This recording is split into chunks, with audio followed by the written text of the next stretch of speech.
Hi అండి, అందరికీ నమస్కారం.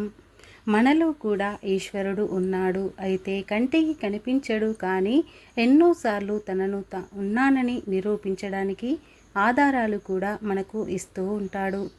శ్రీకృష్ణుడు మహాభారతంలో ఒక వ్యక్తికి 9 లక్షణాలు ఉంటే ఆ వ్యక్తి సాధారణ మానవులలో ఉండవు.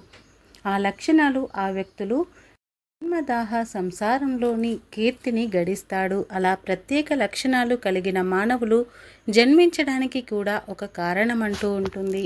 నిజానికి మానవ జన్మ ఎత్తడం అనేది అంత తేలికైన విషయం కాదు.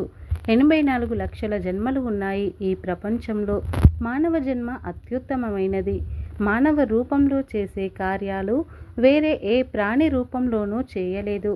అవి సాధ్యం కూడా కాదు. భగవంతునికి రుణపడి ఉండాలి. ఎప్పుడూ ధన్యవాదాలు తెలుపుతూ ఉండాలి. ఉత్తమమైన మానవ జన్మ దొరికింది అంటే అంతకన్నా అదృష్టం ఏమీ ఉండదు. కానీ కొంతమంది ఈ మానవ శరీరాన్ని ధరించి జంతువులుగా వికృతంగా ప్రవర్తిస్తారు, వ్యవహరిస్తారు. భగవంతుని కృప ఉన్నవాళ్ళు చాలా అదృష్టవంతులు. వాళ్ళకి ప్రతి కష్టంలోనూ ప్రతి మార్గంలోనూ ఈశ్వరుడు దారి చూపిస్తాడు. నిజమైన మార్గాన్ని, సత్యమైన మార్గాన్ని చూపించి అటు మాత్రమే తీసుకువెళ్తాడు. అయితే ఇలాంటి లక్షణాలు కేవలం కొద్ది మందిని ఎన్నుకొని మాత్రమే భగవంతుడు వారికి ప్రసాదిస్తాడు. ఎటువంటి సమస్య వచ్చినా భగవంతుని కృప వల్ల అన్నింటినీ దాటుకొని వెళ్ళగలరు. వాళ్ళు ఇతరులకు కూడా ధర్మమైన మార్గాన్ని, సత్యమైన మార్గాన్ని చూపిస్తారు. తమని అనుసరించేలా చేసుకుంటారు. ఎవరిలోనైనా అటువంటి శక్తి ఉంది అని మీరు ఎలా గమనిస్తారు? శ్రీకృష్ణుడు చెప్పిన ఆ 9 లక్షణాలు ఏంటి? అవి మీలో ఉన్నాయా లేదా ఇతరులో ఉన్నాయా? వాటిని ఎలా గుర్తించాలి? పదండి ఇప్పుడు మనం ఈ వీడియోలో తెలుసుకుందాం.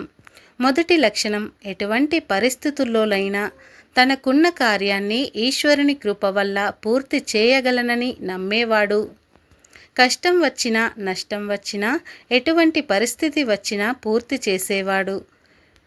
శక్తి ఎవరికైతే ఉంటుందో ఇతరులు ఎన్ని చెప్పినా, ఎన్ని అడ్డంకులు ఎదురైనా, ఎంత వెనక్కి లాగినా వాటన్నింటినీ అధిగమించి ముందుకు వెళ్ళగలిగిన వ్యక్తి. అటువంటి లక్షణం మొదటి లక్షణం. ఆ వ్యక్తులపై భగవంతుని కృప పూర్తిగా ఉంటుంది అని శ్రీకృష్ణుడు చెప్పారు.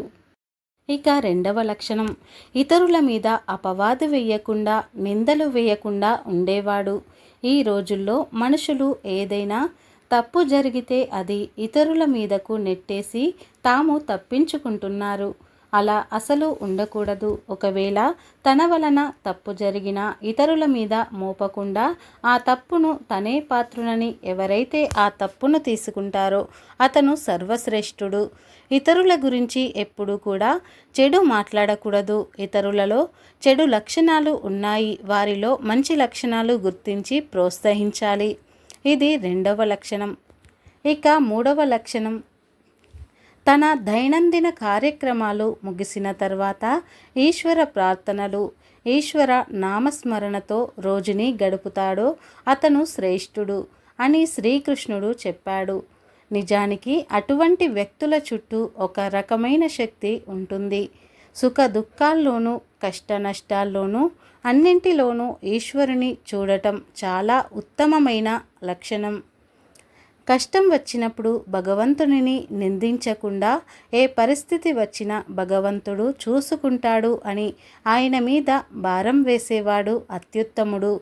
ఇక నాలుగవ లక్షణం, ఎప్పుడు పుణ్యకార్యాల్లో సమయం గడుపుతూ ఉండడం, అవసరమైన వారికి అతను చేయగలిగినంత సహాయం చేయడం, పేదవారికి తన తాహతాకు తగ్గట్టుగా కష్టాల్లో ఉన్నవారికి సహాయపడుతూ, ఎల్లప్పుడూ సహాయపడుతూ ఎవరిని హేళన చేయకుండా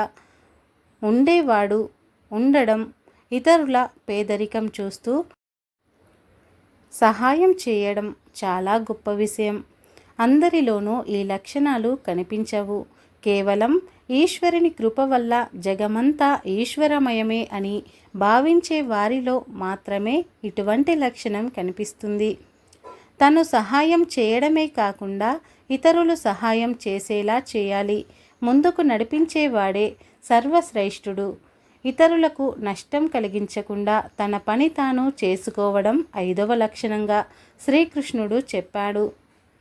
ఇతరులు ధనాన్ని ఆశించడం లేదా ఇతరులకు వచ్చిన కీర్తిని తన వల్లే వచ్చిందని గర్వపడకుండా ఉండే, ఎటువంటి నష్టం కలిగించకుండా తన గుణాన్ని కాపాడుకోవాలి. కానీ అలాగే ఇతరుల మీద ఆధారపడకుండా ఉండాలి. భవిష్యత్తులో ఏదైనా చెడు జరగబోతోంది అంటే ముందే తెలుసుకునే శక్తి ఏ వ్యక్తికైతే ఉంటుందో అతని మీద భగవంతుని కృప ఉందని మనం అర్థం చేసుకోవాలి. మంచి జరిగినా చెడు జరిగినా వారికి ముందే తెలిసిపోతుంది. వారి మనసు అల్లకల్లోలం అయిపోతుంది. ఏదో ఆపద సంభవిస్తుందని ముందే ఇతరులను కూడా హెచ్చరిస్తారు. భగవంతుని కృప ఉన్నవాళ్లే ఇలా అనుభూతిని చెందుతారు. ఇది 6వ లక్షణం. ఇక 7వ లక్షణం, చుట్టూ పరిమళభరితమైన సువాసనలు ఉండడం, మాటల్లో చెప్పలేని సుగంధ వాసన వారి చుట్టూ వెదజల్లడం. అగరబత్తి వెలిగించినట్టు, చందనం వెలిగించినట్లు, పూల పరిమళాలు ఉన్నట్లు సువాసనలు వారి చుట్టూ ఎల్లప్పుడూ ఉంటాయి. వారి చుట్టూ ఇటువంటి శక్తి ఉంటుంది. 8వ సంకేతం, మన శాస్త్రాల్లో బ్రహ్మ ముహూర్తానికి చాలా ఆవశ్యకత ఉంటుంది. దానిని దేవతలు తిరిగే సమయం అని కూడా అంటారు. దేవతల సమయం అని దాని పేరు. ఆ సమయంలో మనసు ప్రశాంతంగా ఉంటుంది. ప్రకృతి కూడా చాలా శాంత స్వభావం కలిగి ఉంటుంది. అటువంటి సమయంలో నిద్రలేవడం చాలా ఉత్తమమైన లక్షణం. మనలో చాలామందికి బ్రహ్మ ముహూర్తం తర్వాత నిద్రలేవడం అలవాటు. కానీ ఎవరైతే బ్రహ్మ ముహూర్తంలో మేల్కొని వారి కార్యక్రమాలను ఉపక్రమిస్తారో వారిలో దృఢమైన శక్తి ఉంటుంది. ఒకరితో వాదులాడడానికి లేదా తగులాడడానికి ఎప్పుడూ ఇష్టపడరు. ప్రతిరోజు ఎవరైతే బ్రహ్మ ముహూర్తంలో నిద్రలేస్తారో వారి మీద భగవంతుని కృప తప్పకుండా ఉంటుంది. వాళ్ళు అనుకున్న కార్యాలు సఫలమవుతాయి. మనసుని ప్రశాంతంగా ఉంచుకునే ఇది కూడా ఒకటి. బ్రహ్మ ముహూర్తంలో ఎటువంటి కార్యాన్ని తలపెట్టినా అవి ఖచ్చితంగా సత్ఫలితాలను ఇస్తాయి. దేవతలందరూ ఆ వ్యక్తికి తోడుగా ఉంటారు. అందుకే మన శాస్త్రాల్లో ఎటువంటి యాగమైన కార్యమైన బ్రహ్మ ముహూర్తంలో చేయమని సలహా కూడా ఇస్తూ ఉంటారు. ఆ సమయంలో ప్రతిరోజు నిద్రలేచి తన కార్యక్రమాలను మొదలుపెట్టేవాడు సర్వశ్రేష్ఠుడు.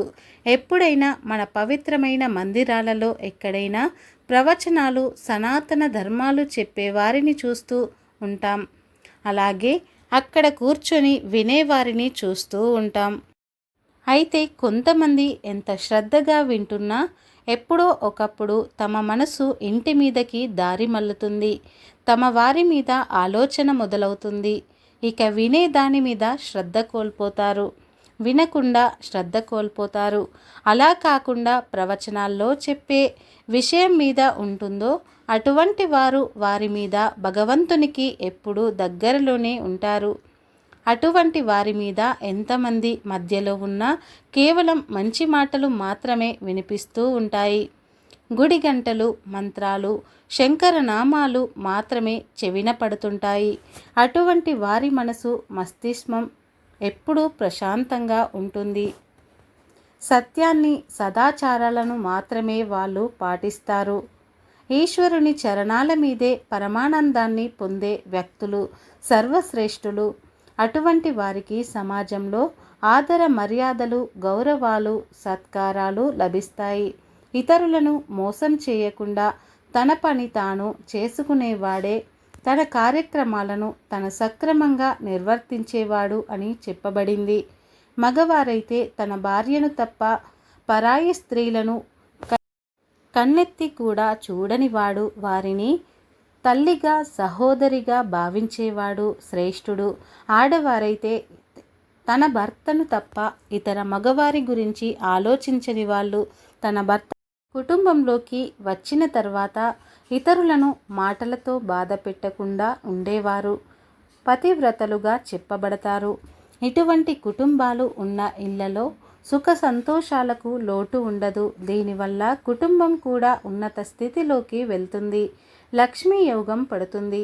ఆ కుటుంబం పట్ల ఎప్పుడూ ఉంటుంది. ఈశ్వరుడు కూడా తోడుగా ఉంటారు. ఎవరికైనా ఈ 9 సంకేతాలు కనిపిస్తే వారిని అసలు వదలదు.